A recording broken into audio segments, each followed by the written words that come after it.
خودش براتان گپ میزنه. حالا من نمیخوایم که بجای او گپ بزنم. اما اگه این مفکوری خوبتانم میشنید مطمئن هستم که زیاد خوش میشد. از وقتی که فهمیدم مقابل شما حق تلفی کرده، از دیروز به ایسو هیچ خو نشده، به خاطر که عذاب وجدان داره، در حالی که لازمم نبود، به خاطر که او مثل شما نیست.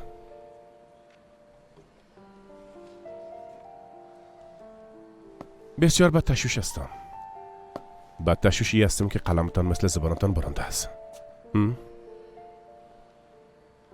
حال کتابچه‌تان عوض کنین.